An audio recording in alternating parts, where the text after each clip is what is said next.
Selamat pagi, selamat datang di podcast Monokrom.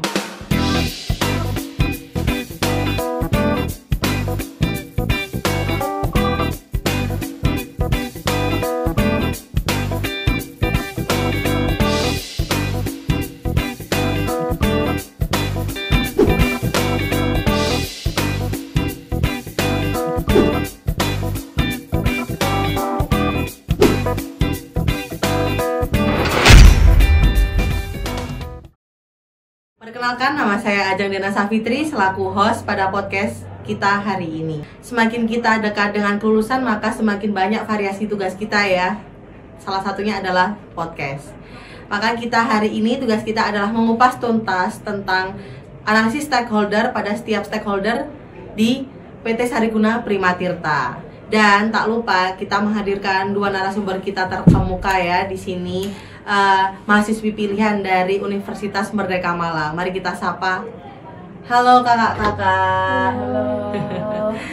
Mari kita mulai perkenalan dulu dari narasumber pertama. Dari siapa di sini? Perkenalkan, nama saya Melia Yunakanta. Saya mahasiswa Universitas Merdeka Malang, jurusan Ilmu Administrasi Bisnis. Halo Kak Amelia. Oke, halo Kak. Mari kita beralih ke narasumber kedua. Dari siapa di sini? Ya, halo teman-teman semua. Terima kasih sudah mengundang. Nama saya Laureta Altairsa Maria. Saya dari Universitas Merdeka Malang, jurusan Administrasi Bisnis. Baiklah, sebelum kita masuk ke pembahasan, alangkah baiknya kita mengetahui apa sih itu stakeholder. Mungkin dari Kak Amelia terlebih dahulu bisa menjelaskan terkait hal ini. Baik, saya akan jelasin tentang stakeholder. Nah, untuk stakeholdernya itu merupakan individu atau kelompok yang mempunyai kepentingan di suatu organisasi atau perusahaan. Nah, untuk stakeholder sendiri dibagi menjadi dua, yaitu stakeholder eksternal sama internal. Nah, yang eksternal itu dia seperti pemasok, terus pelanggan, pemerintah, terus ada juga supplier. Nah, kalau yang internal itu ada kayak pegawai, manajer, pemangku kepentingan di perusahaan tersebut atau pemangku saham dan konsumen seperti itu. Baik, sangat jelas ya apa yang diterangkan oleh Kak Amelia ya teman-teman. Nah, jadi stakeholder ini ada dua jenis ya, yaitu stakeholder internal dan eksternal.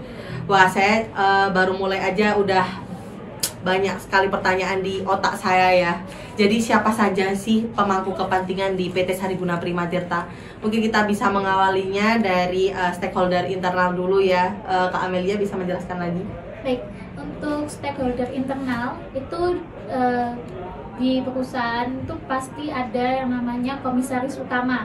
Nah, untuk komisaris utamanya itu Hermanto Tanoko. Nah, seperti yang kita dengar, namanya aja kita udah dengar, pasti udah tahu, wah ini beliau ini adalah seseorang crazy rich di Surabaya. Nah, Hermanto Tanoko ini juga punya beberapa perusahaan, banyak banget bahkan. Kebetulan yang hari ini kita akan bahas yaitu Cleo. Nah, terus Hermanto Tanoko ini itu bersama dengan komisaris lainnya itu menjadi penanggung jawab di rapat dewan. Terus ada juga nih PT Sariguna Primatirta atau Cleo, itu dia memiliki stakeholder internal yaitu manajer beserta bawahannya atau karyawannya. Lalu ada juga pada data tahun 2021 sebanyak 774 karyawan itu dikerahkan untuk mengurus Cleo. Nah, dari karyawan ini tuh dibagi menjadi beberapa tingkatan edukasi, mana ada kayak edukasinya tuh kalau setahu saya ada kayak SMP, SMA, pasca sarjana kayak gitu. Nah, dari beberapa ini, dari karyawan ini itu semuanya kan ada yang namanya itu kalau nggak salah pelatihan kerja itu kayaknya sebanyak 47 deh. Nah, itu dia pelatihan kerja dan pendidikan untuk karyawan-karyawan tersebut kayak gitu. Baik, jelas sekali ya apa yang dijelaskan oleh Kak Amelia. Mungkin dari Kak Laureta bisa dilanjutkan dengan stakeholder internal lainnya. Oke, ada ini juga supplier. Ya, kita nggak kalah penting juga supplier. Jadi ini Supplier itu perusahaan, bisa perorangan juga, yang menyuplai bahan baku ataupun jasa pada perusahaan PT Sariguna Primatita. Nah, pertama nih ada Tanobel. Mereka menawarkan ini supplier tentang jasa ya, service. Jadi mereka produsen ya, salah satunya Tanobel ya. Tanobel itu mereka dapat sertifikasi Food Safety Management ISO 22000 tahun 2005, dimana ini nggak ecek-ecek gitu loh, jadi standar nasional juga, jadi ya bisa dikatakan sangat aman dan terpercaya gitu loh. Dan ini juga terkait keamanan pangan gitu loh, keamanan pangan, terus habis itu rantai pasokan ya. Mereka juga menaungi ya tentu menaungi Cleo ya, ada lagi juga Super O2 juga, jadi bisa dikatakan bahwa produk mereka ini aman untuk dikonsumsi gitu. Dan juga ada supplier airnya ini dari mata air pegunungan Arjuna yang deket sini loh kak. Ya, jadi itu salah satu supplier mereka dari sumber daya alam gitu loh. Dan selanjutnya mesin ini nggak ada spesifik ya, PT mana atau perusahaan apa, mereka nggak menyebutkan karena itu rahasia dari perusahaan. Tapi mereka import dari Jerman sama USA. Wah, pasti canggih ya Jerman sama USA. Jadi mereka betul-betul memberikan yang terbaik untuk produk mereka. Oke, itu tadi penjelasan terkait stakeholder internal di PT Sariguna Primatirta ya. Mungkin Kak Loretta bisa melanjutkan lagi terkait stakeholder eksternalnya sekarang. Oke, stakeholder eksternal. Pertama kita mau bicara tentang pelanggan ya atau customer. Mereka salah satu stakeholder yang sangat berpengaruh bagi produk ini, karena mereka membeli, mengkonsumsi, mereka memberikan feedback gitu kan. Apa plus minusnya apa? Jadi stakeholder ini sungguh sangat berperan penting dalam kemajuan Cleo kan. Lalu ada kedua nih, shareholder atau investor. Jadi ada tiga shareholder di PT Sariguna Primatita. Bisa kita lihat pada data.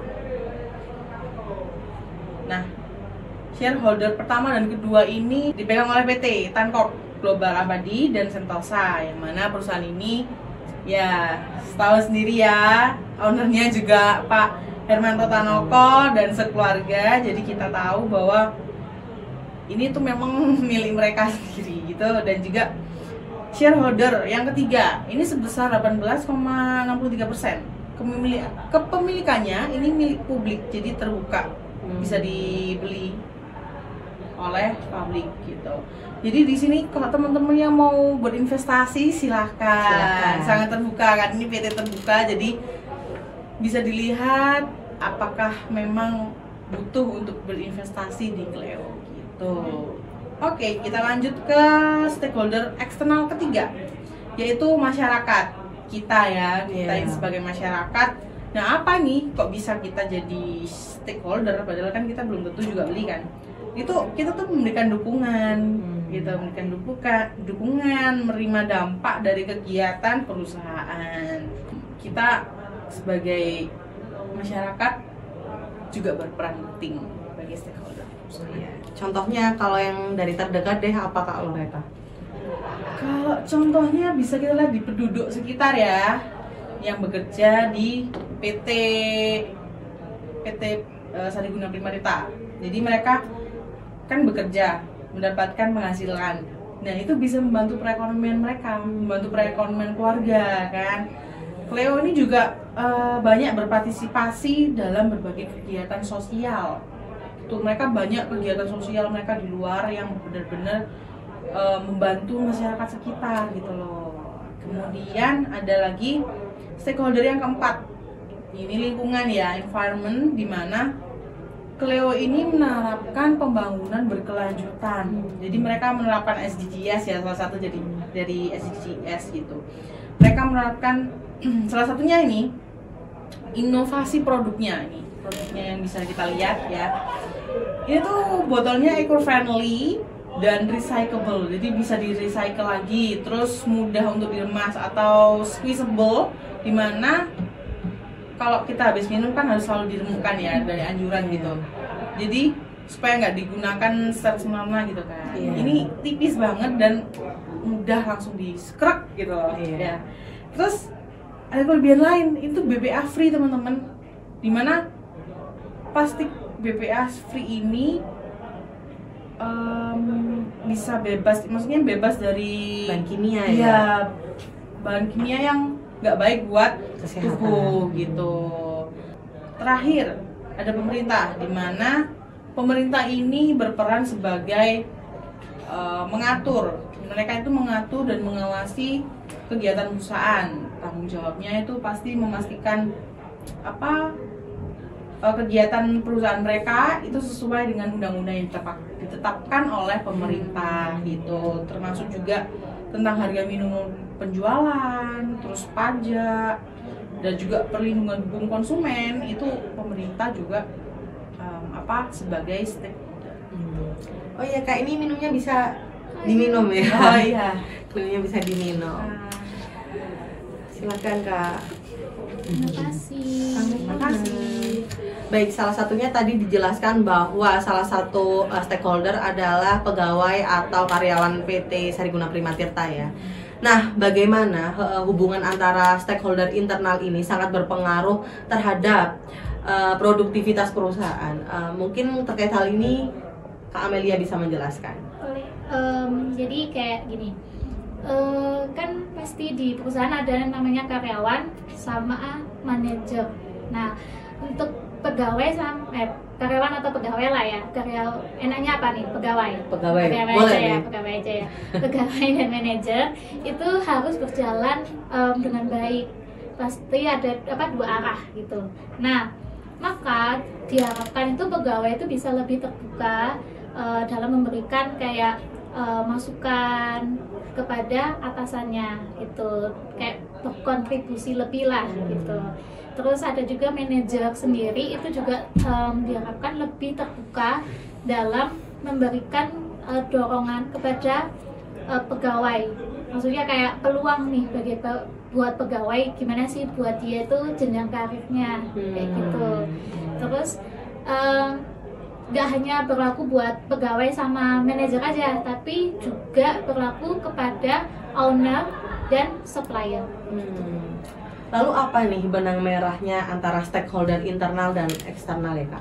Baik, kalau untuk stakeholder eksternal dulu nih ya.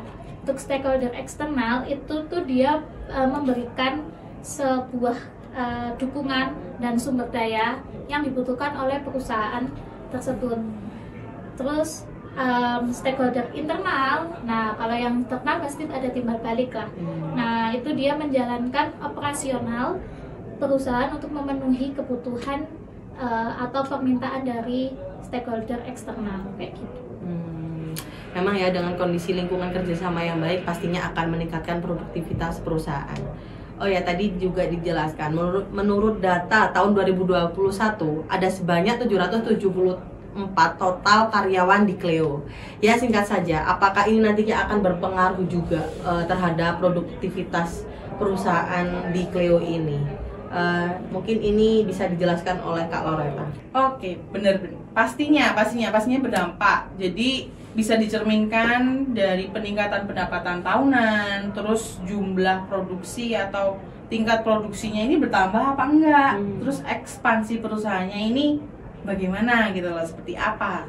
Nah, di Cleo sendiri pendapatan per tahunnya di tahun 2021 kuartal pertama ini meningkat dari 973 miliar di tahun 2020 menjadi 1,56 triliun. Dan juga bisa kita lihat di net profitnya itu sebesar 175 miliar. Nah, terus gimana sama ekspansinya? Nah, jumlah jaringan distribusi Cleo telah meningkat dari 47 di tahun 2016 menjadi 290 pada tahun 2022. Ini sungguh sangat meningkat kan, dari kita lihat berapa persen gitu. Terus rata-rata naik kurang lebih 35% per tahun. 30% nih banyak banget kan ya. Juga perluasan jaringan. Perluasan jaringan distribusi ini juga didukung oleh ekspansi pabrik yang terus dilakukan. Jadi mereka selalu mengekspansi pabrik itu dilakukan secara berskala. Terus total per tahun 2021 ada sebanyak 27 pabrik yang pasti akan selalu bertambah. Ya mungkin ya. Memang ya Cleo ini sangat gede sekali, apalagi betul. Kita lihat ya grafiknya tiap tahun selalu meningkat.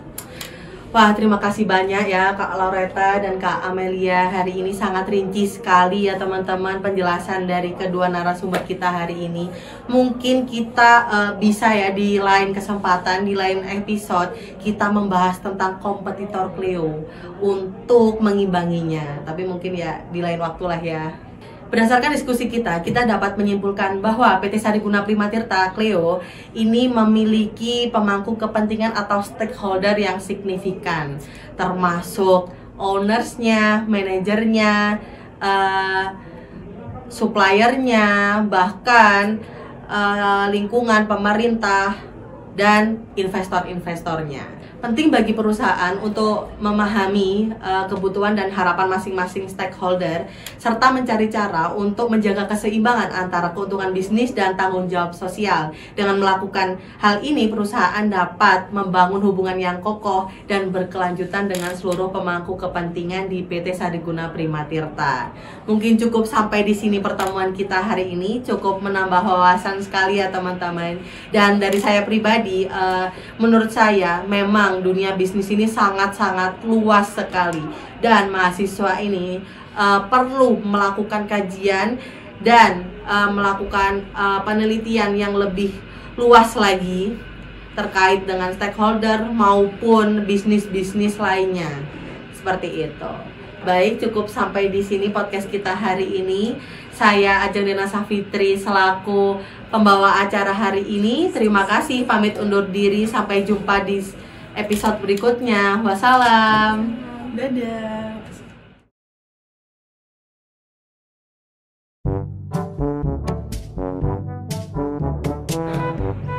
Selamat pagi, selamat dulu di sini. Kok ngeledek? A few moments later. Baiklah, sebelum kita masuk ke pembahasan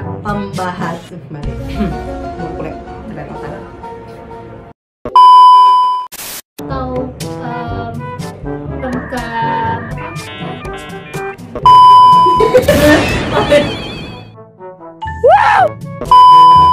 Jadi dari 973 miliar di tahun 2020. Diam. Baterai ya lah ya. Iya, bateraiku. Apa? Iya. Mana? Wes. Mbak, baikku, sama dulu no, berjalan. Berjalan. Ayo, saya balik. Lah ya, langsung kayak didukung oleh ekspansi publik.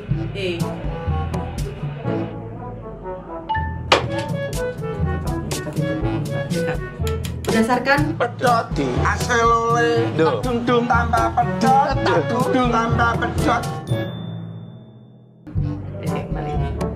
Berdasarkan diskusi kita, kita dapat menyimpulkan ya sih balik. Penting bagi perusahaan untuk memahami kebutuhan dan aku ngerti dulu pas aku ngasih promo ya. Soalnya kan mesti ada promo. Oh iya. Nah.